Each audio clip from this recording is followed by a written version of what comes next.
Area manager অনলাইনে এসে গ্রাহকের তো টাকা দিতে হবে, টাকা সে দেয় না, এই হচ্ছে সমস্যা। আপনার এনজিওর নাম কি? এফএসপি। আপনি কোন পদে আছেন? আমি শাখা ব্যবস্থাপক, ব্রাঞ্চের প্রধান। তো আমি এটা উনি যে চাকরি নিয়েছে দুইজন গার্জিয়ান আছে না, তাদেরকে জানাইছি বাড়িতে আপনারা আসেন, একটু যাই ঝামেলা করছে আপনারা সাথে বইসা আপনারা বাস্তবতা দেখবেন, সে কি ঝামেলা করছে কিনা, তার সমস্যা আছে কিনা। ৩,০০০ টাকার কিস্তি আদায় না করার জন্য নিজেদের কর্মীকে ৩ দিন আটকে রাখল এফএইচপি, অভিযোগে তোলপাড়। নিহারেন্দু চক্রবর্তী, নাসিরনগর, ব্রাহ্মণবাড়িয়ার নাসিরনগরে মাত্র ৩,০০০ টাকার কিস্তি আদায় না করার ঘটনাকে কেন্দ্র করে মাঠ কর্মীকে ৩ দিন আটকে রেখে পরে তাকে প্রকাশ্যে চোর বলে অপমান ও মারধরের উদ্দেশ্যে উস্কানি দেওয়ার অভিযোগ উঠেছে বেসরকারি সংস্থা এফএইচপি এনজিওর এরিয়া ম্যানেজারের বিরুদ্ধে। ঘটনাটি ঘটেছে শুক্রবার ১৪ নভেম্বর সকাল 10:30 ঘটিকায়। এই ঘটনায় এলাকায় তীব্র প্রতিক্রিয়া সৃষ্টি হয়েছে। স্থানীয় সূত্র ও ভুক্তভোগীর বরাতে জানা যায়, এনজিওর মাঠকর্মী মোজাম্মেল হক সদস্যদের কাছ থেকে সংগ্রহ করা ৩,০০০ টাকা জমা দিতে দেরি করায় তাকে অফিসে ডেকে নেয় কর্তৃপক্ষ। এরপর কোনো কারণ ছাড়াই টানা ৩ দিন তাকে অফিসে আটকে রাখা হয়। এ সময় তাকে বাইরে যোগাযোগ করতেও দেওয়া হয়নি। চোর বলে ধাওয়া, পাবলিকের হাতে লাঠিসোঁটা। তৃতীয় দিনের শেষ দিকে ঘটনার নতুন মোড় নেয়। অভিযোগ অনুযায়ী এনজিও এরিয়া ম্যানেজার অজিত মোজাম্মেলকে অফিস থেকে বের করে চোর চোর বলে চিৎকার করতে করতে ধাওয়া করেন। এতে আশপাশের মানুষ সত্যিই তাকে চোর মনে করে লাঠিসোঁটা নিয়ে ঘিরে ফেলে। জীবনের ঝুঁকি অনুভব করে মোজাম্মেল পাশের একটি বাড়িতে আশ্রয় নেন। বাড়িটি স্থানীয় এক সাংবাদিকের হওয়ায় তিনি দ্রুত বাথরুমে ঢুকে দরজা বন্ধ করে নিজেকে রক্ষা করেন। ৯৯৯ ফোন করে বাঁচলেন কর্মী।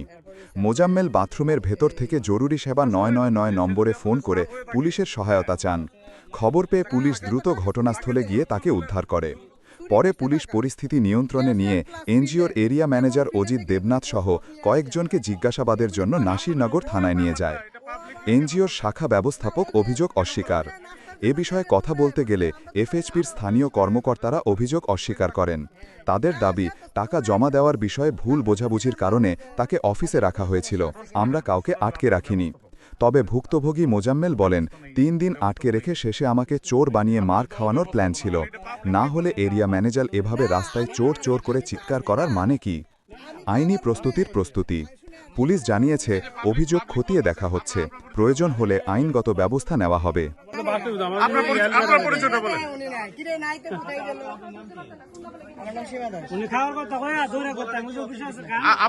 পরিচয়টা বলেন। আপনি বলেন, কথা বলেন।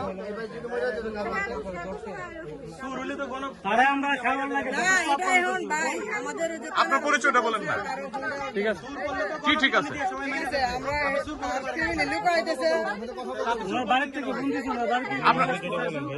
আপনি পরিচয়টা বলেন। আপনার পরিচয় কি আমরা নিতে পারবো না? উনি দেন, আপনি আপনার পরিচয় আপনি দেন।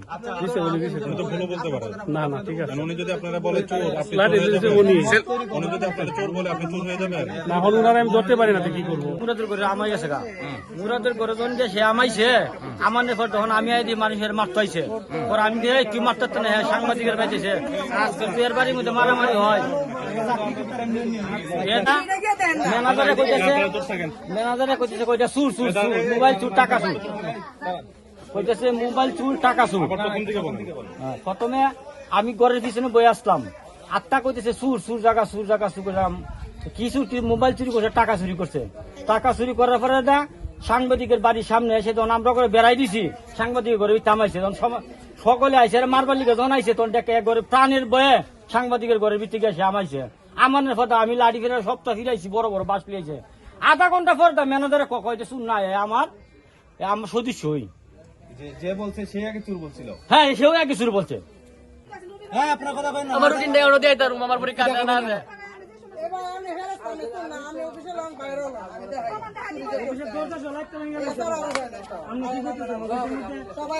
আগে অফিসের টাকা দেওয়ার পরে আমি যাইতাম। উনি হচ্ছে অজিত, ওনার বাড়ি কিশোরগঞ্জে, উনি হচ্ছে এরিয়া ম্যানেজার। হ্যাঁ, উনি এরিয়া ম্যানেজার আমাদের কথা দিতে, আমার ক্যাশ টাকা দিতে হবে, আমার ক্যাশ টাকা দিতে হবে। যখন সবাই মিলে আইতেছিল সবাই যার যেমনি যে পারছে ওই যে এখানে চেলি আছে, এখানে বাঁশ আছে নিয়া, হ্যাঁ কারো ওই যে কৃষি কাজ করতেছে, কারো কাছে কুদাল ছিল, কেউ কারো কাছে শাবল ছিল, ওই পাশে কাজ করতেছে, সবাই যার জন্য হাতে যেটা ছিল ওইটাই নিয়ে আইছে। কারণ সবাই সুযোগ পাইলো যে একটা দিয়ে দিই, কারণ একটা চেলিতে বাড়ি দিলে মাথা পড়লে মরে যেতে পারতো, একটা অনাকাঙ্ক্ষিত ঘটনা ঘটার সম্ভাবনা ছিল এখানে।